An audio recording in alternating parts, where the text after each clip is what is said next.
माया ही दुश्मन है तुम्हारी।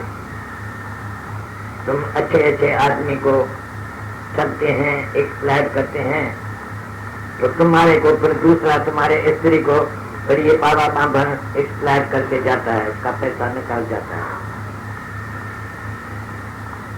जो पैसा पाप का पैसा है तुम्हारे घर में आता है, ये हम अपना पैसा नहीं समझता है। और अगर तुम चैरिटी करते हैं, पैसा देते हैं किसको, तो चैरिटी बिगिंस एट होम। तुम अपने घर में पहले खुश करके सबको रखो। यानी जितना नौकर है तुम्हारे पास, गाड़ी वाला है, मोटर चलाने वाला है, ड्राइवर है, उसको राजी रखो। माई तुम्हारे घर में सफाई करने वाली है, वो जाके दूसरे घर में आएगी, बोलेगी ये हमारी जो माई है ये बड़ा खराब है, ऐसा करती है, ऐसा करती है, मेरे को तनख्वाह देरी से देती है, ये क्या करती है, ये कैसा खराब है। तो तुम्हारी बेटी भी नहीं होगी फिर, आदमी को जाके सुनाएगा। अगर तुम्हारा ये नौकर घर का खुश है तो सब घर में जाके बोलेगा तो मेरी माई बड़ा अच्छा है।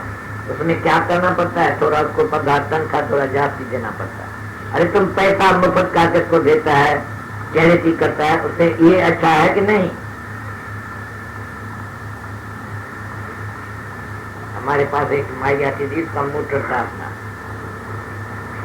कभी कभी देरी से आती थी। हम बोलते देरी से काय को आए, तो बोलती दादा मैं क्या करूं, ड्राइवर आता नहीं है, ड्राइवर से जाग नहीं होता है जल्दी, सवेरे फजर को नहीं आता है, देरी से आता है।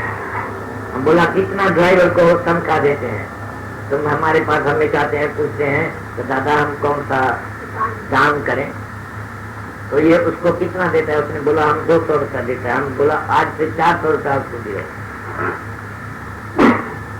बोला अच्छा जैसा दादा तुम बोलता है तो हम करेगा।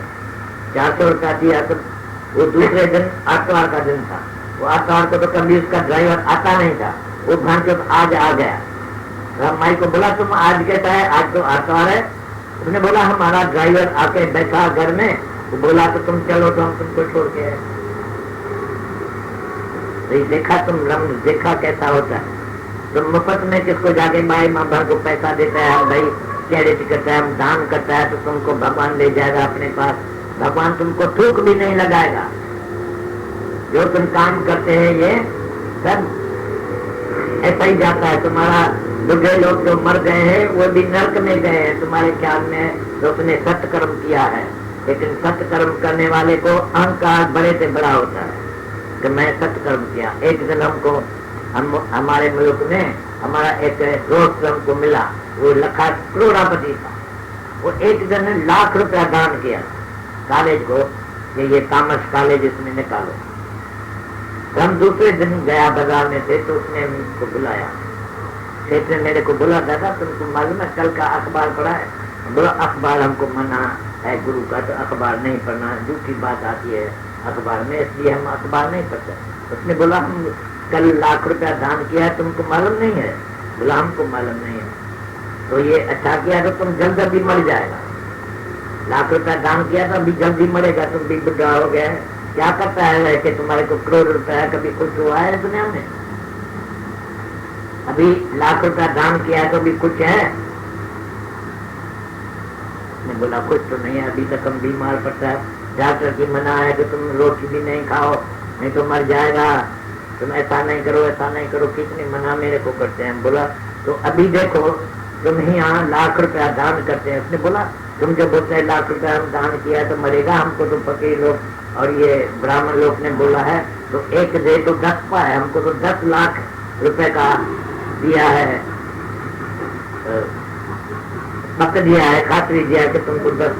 हम बोला 10 लाख रुपया मिलेगा जब भी तुम जिसको देता है अंधे को देगा है, पास पैसा देगा तो अंधे के घर में तुमको जन्म मिलेगा, दूसरा जन्म। ये तो मनुष्य का जन्म है, इसमें तो कुछ भी कर सकते हैं तुम। ये मनुष्य जन्म बार बार नहीं मिलता है, एक बार ये मनुष्य जन्म मिलता है, इसलिए कि तुम जाके इस मनुष्य जन्म में भगवान को पाओ, नहीं तो फिर कभी भी भगवान नहीं मिलेगा। तो एक बार ये मनुष्य का जन्म मिलता है। तो बोला उसने इतना जन्म तो मिलता है, इतना जो जूनी मिलती है वो आदमी को, पापी आदमी को जूनी मिलती है, 84 लाख जूनी। 84 लाख जूने से छुड़ाने के लिए भगवान कृष्ण ये ज्ञान गीता का निकाला है, जो अर्जुन को सुनाया। अपने अर्जुन को, दोस्त को बचाने के लिए उसने ये गीता निकाली है। तुम जाके गीता पढ़ो तो ये कृष्ण का ज्ञान पढ़ने से तुमको बुढ़ापा नहीं आएगा, तुम मरेगा भी नहीं। जो तुम ब्रह्म ज्ञान जानते हैं जो आदमी, वो अमर बन जाते हैं, आत्मा बनते हैं, ब्रह्म बनते हैं। तो ब्रह्म का मतलब है तो वो कभी मर नहीं सकता, वो मरेगा ही नहीं। आएगा जो दुनिया में वो कभी नहीं मरेगा, नहीं कभी फिर दूसरी जून में भी नहीं जाएगा, क्योंकि प्रभु का स्मरण गर्भ न बस है। गुरु नानक साहब बोल दिया है, तुम जो प्रभु को जानता है, तुम स्मरण करता है भगवान का, तुम अपने को जान लेते हैं कि तू आत्मा है, तो गर्भ न बस है, तुम फिर गर्भ जून में नहीं आएगा।